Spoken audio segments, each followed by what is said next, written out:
အားလုံးပဲမင်္ဂလာပါခင်ဗျာသင်စင်ပဲ MM YouTube Channel ကနေပြန်လည်ကြိုဆိုလိုက်ပါရစေကျွန်တော်တို့ဒီနေ့မှာတော့ကျွန်တော်တို့သင်တန်းတွေပေါ့နော်လေ့လာနေတဲ့ညီကိုမောင်နှမတွေညီငယ်တွေညီမငယ်တွေအတွက်ကျွန်တော်တို့ဒီဒေါ်လာထောင်နဲ့ချီရာနဲ့ချီပေးတက်နေရတဲ့သင်တန်းတွေနောက်တစ်ခုဒီ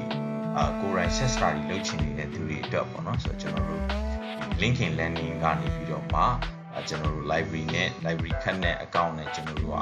ကဒီတွားရောက်ပြီးလေ့လာလို့ရတဲ့အကြောင်းလေးတွေကိုမျှဝေပေးသွားမှာဖြစ်ပါတယ်။ဆိုတော့ပထမဆုံးကတော့ကျွန်တော်ဒီမှာပြထားတဲ့ဒီ link ကိုကျွန်တော်တို့က copy လုပ်လိုက်ပါမယ်။ဒီ link ကနေပြီးတော့မှကျွန်တော်တို့ရဲ့ခက်နဲ့ဒီ account ကိုပင်ကိုရိုက်ထည့်ပြီးတော့ကျွန်တော်တို့လေ့လာခြင်းနဲ့အရာတွေအားလုံးကိုဒီမှာအကုန်ဆုံးတနေရာတွေကနေလေ့လာလို့ရပါတယ်။ဆိုတော့ကျွန်တော် ਨੇ ဒီ account လေးကိုကျွန်တော်တို့ဝင်ကြည့်လိုက်ပါမယ်ဆိုတော့ဒီလုံးမှာတော့ကျွန်တော်တို့ဒီ account ဒီ link ကနေပဲကျွန်တော်တို့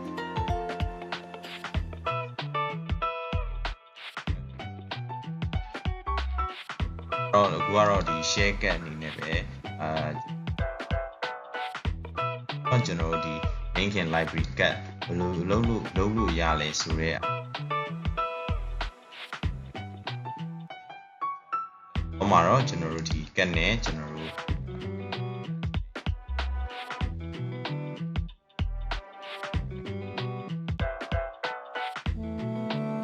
အရင်ကျွန်တော်တို့ကသူ link ကနေဝင်လိုက်ပြီးဆိုတော့ကျွန်တော်တို့ရဲ့ account လေးကိုရောက်သွားပြီပေါ့နော်ဒါတော့ LinkedIn Learning က account ဖြစ်တယ်သူကဒီမှာ certification နဲ့ပတ်သက်ပြီးတော့လည်းကိုလိုချင်တဲ့ဟာပြီးတော့ create လုပ်လို့ရပါတယ်ဆိုတော့ပထမဆုံးကျွန်တော်တို့ဒီမှာ learning နဲ့ပတ်သက်ပြီးတော့ကိုလေ့လာခြင်းတဲ့အရာပေါ့နော်ဥပမာ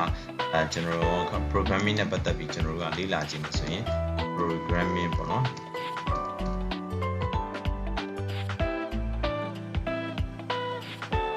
နဲ့ကျွန်တော်ပတ်သက်ပြီးလေ့လာချင်ဆိုရင်ဒီမှာ programming နဲ့ပတ်သက်ပြီးတော့ဟိုကဘယ်ဘက်ကိုလေ့လာချင်တာလဲ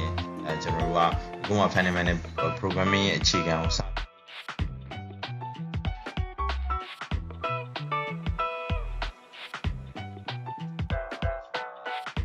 web development ဘက်ကိုသွားမှာလားဆိုတော့အဲ့ဟာတွေမှာမူတည်ပြီးတော့လေဒီ hands on labs ပေါ့နော် hands on PowerPoint Excel နောက်ပြီး personal development နဲ့ပတ်သက်တဲ့ coaching နဲ့ပတ်သက်တဲ့အပိုင်းတွေ sales နဲ့ပတ်သက်တဲ့အပိုင်းတွေ marketing နဲ့ပတ်သက်တဲ့အပိုင်းတွေဒါတွေအပြင်ကျွန်တော်တို့ design ပေါ့နော် Photoshop နဲ့ပတ်သက်တဲ့ဟာတွေကစတနေရာထဲမှာအကုန်စုံရပါတယ်ဆိုတော့ကိုယ့်ရဲ့ ဒီ library ကနေပြီးတော့ကျွန်တော်တို့ကိုယ်ပိုင်ကိုနဲ့ဒီနေ့ကိုဘယ်လောက်လေ့လာမယ်ဆိုတဲ့ဟာမျိုးသတ်မှတ်ပြီးတော့လေ့လာသွားလို့ရပါတယ်ဆိုတော့အခုလောလောဆယ်မှာတော့ကျွန်တော်တို့ဒီ share account ပေါ့နော်ဒီအားကိုတော့ကျွန်တော် link လေးကိုတော့ comment မှာချပေးထားပါမယ်ဆိုတော့ဒီ cat နဲ့ pin ကိုတော့မှတ်ထားပြီးပါဆိုတော့ဒီဟာနဲ့ကျွန်တော်တို့ကဝင်ပြီးတော့ကိုယ့်ကိုသုံးလို့ရပါတယ်နောက်ပိုင်းမှာတော့ကျွန်တော်တို့ကိုယ်ပိုင် account တွေ cat တွေ create လုပ်ရတဲ့လုပ်လို့ရတဲ့နည်းလမ်းတွေကိုကျွန်တော်ဝင်ပြပေးသွားမှာဖြစ်ပါတယ်ဆိုတော့အဲ့အတွက်ကျွန်တော်တို့နောက်ဗီဒီယိုတွေမှာဆက်ပြီးစောင့်ကြည့်လို့ရအောင်ကျွန်တော်ရဲ့